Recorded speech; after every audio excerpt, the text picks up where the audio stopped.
Hello everyone. सो आज मैं आपके लिए कुछ नया लेके आई हूँ बिल्कुल।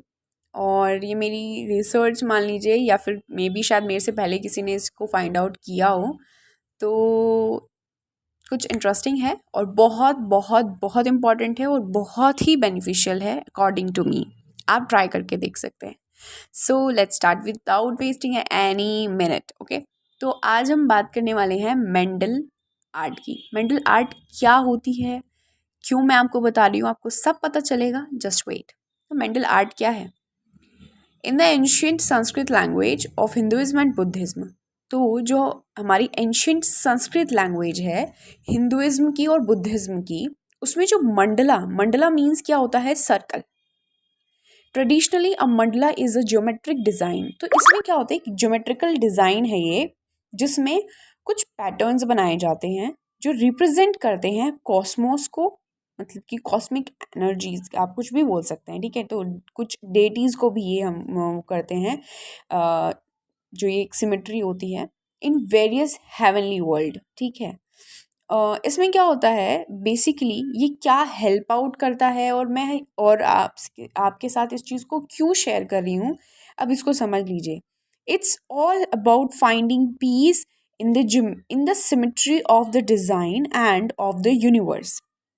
सो बेसिकली इसमें क्या है, जब आप पैटर्न देखेंगे तो आप इसको जब ड्रॉ करते हैं तभी भी आपको एक इनर पीस मिलता है और आप अपने आप को फोकस्ड फील करेंगे, ठीक है। तो ये मैंने खुद खुद जब मैं इसको ड्रॉ कर रही थी, खुद मैं इसको एक दो बारी किया तो मुझे लगा यार ये तो बड़ा फोकस वाली चीज़ है। तो इससे मुझे फोकस मिल रहा है तो बच्चों को कितना मिलेगा। सो जो बच्चे जैसे ADHD के हैं तो उनको स्टार्टिंग लेवल पे हमें बहुत इजी इजी देना पड़ेगा, बट यू विल फील कि उनको बहुत, मतलब एक जो टिक के बैठने वाली चीज़ है वो आ जाएगी। और फाइन मोटर्स पे तो ये बिल्कुल काम करेगा ही। तो अब मैं आपको ये कुछ एक दो अपने वो दिखा रही हूँ जो मैंने ड्रॉ किए हैं, ठीक है। तो आप उनको देखिए, और अगर आपको सिंपल और सिंपल चाहिए तो मैं आपको और सिंपल उनकी फ़ोटोज़ अपने आप बनाकर मैं आपको सेंड, वैसे इसकी पूरी की पूरी बुकलेट्स आती हैं मेंडल आर्ट के लिए, जिसमें आपको सिर्फ कलरिंग करनी होती है। बच्चे को आप एक शीट दे सकते हैं बिफोर डूइंग एनी वर्क, तो आप उसको फोकस करने के लिए आप इसको दे सकते हैं जिससे कि उसका फोकस आ जाए, ठीक है। वो कंसंट्रेशन के साथ काम करने लगेगा उसके बाद जैसे ही आप ये चीज़ करेंगे। सो मैं अब आपको एक ईजी वाला दिखाऊंगी और एक थोड़ा सा टिपिकल वाला दिखाऊंगी। सो ये हमने समझ लिया मेंडल आर्ट। अब आप इसको देखिए, बिल्कुल सिंपल है। और यहाँ पे आप देखेंगे कि मैंने जो भी डिज़ाइन या जो भी पैटर्न बनाया है वो थोड़ा ब्रॉड बनाया है, बजाय कि बिल्कुल मतलब छोटा छोटा बनाए के मैंने उसको थोड़ा सा ब्रॉड रखने की कोशिश की है, जिससे कि अगर कुछ जो स्टार्टिंग लेवल पे बच्चा होगा उसको ये इजीली कलरिंग कर सकता है। अब मैं आपको थोड़ा सा एक बारी एक डेमो दिखा देती हूँ कि किस तरीके से हम इसको कलरिंग करेंगे। सो आई डोंट, अभी मेरे पास कलरिंग वैसे पेंसिल वाले कलर्स नहीं हैं। तो आप अपनी शीट के अकॉर्डिंग जाएंगे, तो अगर आपकी शीट थोड़ी थिक है तो आप स्केच पेन से भी कर सकते हैं, बट अगर मेरी तरीके का पेपर आपके पास है तो आई विल प्रेफर कि आप पेंसिल कलर्स ही लीजिए। उनसे पेपर फटेगा नहीं। और कभी कभी किसी किसी बच्चों को ना ये आदत होती है, बहुत जल्दी जल्दी स्क्रिबलिंग करने की कोशिश करता है जिससे कि बाउंड्री से बाहर आता है। तो हमें बेसिकली क्या करना है, पहले इस तरीके की कोई भी पैटर्न हमें ड्रॉ कर लेना है। और उसके बाद आप स्केच यूज़ कीजिए, उसकी बाउंड्रीज़ को थोड़ा थिक कर दीजिए। तो मैं आपको दिखाती हूँ किस तरीके से आप इसको थिक आउट कर सकते हैं। जैसे कि थोड़ा सा देखने में प्रॉब्लम हो सकती है, प्लीज़। ओके, तो इस तरीके से आप इसको, क्योंकि पेंसिल के बाद आप अगर सोच रहे हो कि मैं एकदम डायरेक्टली ड्रॉ कर दूंगा या कर दूंगी, तो उसमें थोड़ा सा ये होता है कि इसमें ना जैसे मुझे भी बहुत सारी जगह पे अभी लग रहा है कि गड़बड़ है, कहीं छोटा कहीं बड़ा हो रहा है। तो इसमें ये चीज़ का ध्यान ज़रूर रखिएगा कि सब शेप्स जो हैं वो इक्वली हों। तो अगर फिर भी है कोई बात नहीं है, थोड़ा बहुत चलता है, तो इसीलिए बट आप पहले पेंसिल से कीजिए कि अगर गड़बड़ हो जाए तो आप इरेज कर सकते हैं, एंड देन उसके बाद स्केच से आप उसको थिक आउट कर दीजिए इस तरीके से, जिससे कि बच्चे को बिल्कुल आइडिया हो जाए कि मुझे इस बाउंड्री से बाहर जाकर कलरिंग नहीं करनी है। और ये जो कलरिंग करेगा ना बच्चा, उसी से फोकस उसका आएगा, ठीक है। और ये मैं ऐसे ही नहीं बोल रही हूँ, ये मैंने खुद के साथ फील की है चीज़, एंड देन मैंने बच्चे के साथ ट्राई किया है, और एक बच्चे के साथ नहीं, कई सारे बच्चों के साथ ट्राई किया है, एंड आई फेल्ट कि this is very very good thing. ये एक इंटरेस्टिंग भी है और बोर भी नहीं होगा बच्चा, और आप देखेंगे कि वो बहुत फोकसली, जैसे कि मैंने एक बच्चे को देखा स्टार्टिंग में वो किस तरीके से कलरिंग करा था, उसने पूरा ऐसे ऐसे कर दिया। तो आपको पहले पूरा एक बारी उसको बताना पड़ेगा कि आपको पहले क्या करना है, बाउंड्री बनानी है इस तरीके से। ओके, पहले बजाय उसके खुद के आप उसको थोड़ा सा प्रॉम्प्ट करके फिजिकली बता सकते हैं, ठीक है। तो उसको बोलिए कि पहले इस तरीके से बाउंड्री ड्रॉ कीजिए, एंड देन उसके अंदर उसी शेप में कलर करने की कोशिश करवाइएगा उससे।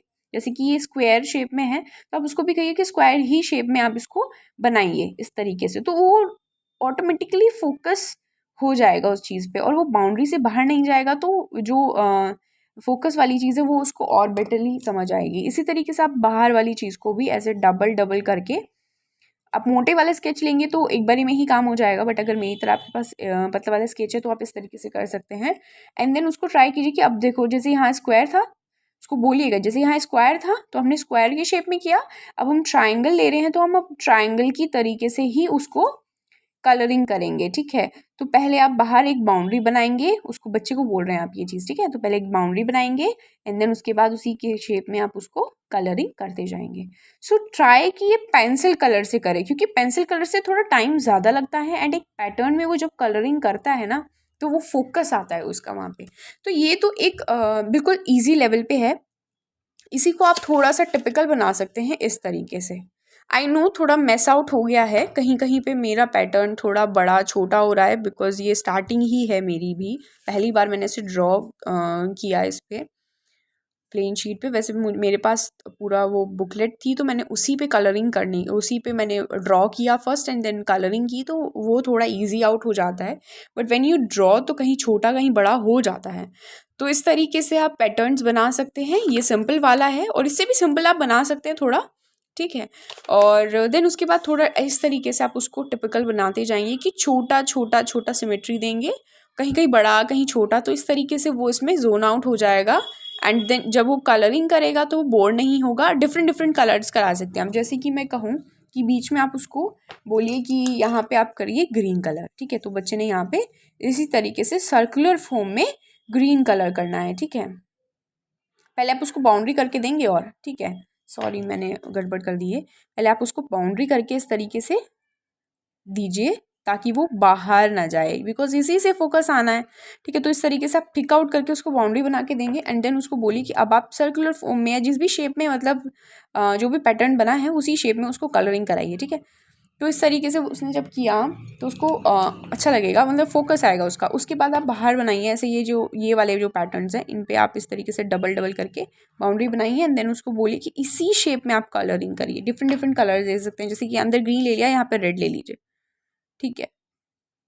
तो आप देखेंगे कलर होने के बाद भी बड़ा सुंदर लगता है ये। सो इस तरीके से आप डिफरेंट डिफरेंट पैटर्न्स बना के बच्चे को हेल्प आउट कर सकते हैं फोकस करने के लिए। और ये आप हर हर दिन ले सकते हैं, अलग अलग पैटर्न का जो भी लेना है आपको, इसमें और भी चीज़ें ऐड ऑन कर सकते हैं। मुझे आइडिया आएगा तो मैं आपके साथ शेयर ज़रूर करूँगी, और ट्राई ज़रूर कीजिएगा। एंड आई एम 100% श्योर कि वो जो फोकस जो उसका खोया रहता है कि काम करने के टाइम पे आपको उसको बार बार बोलना पड़ेगा कि यहाँ देखो ये करो, इसमें इससे आपको बहुत हेल्प मिलेगी।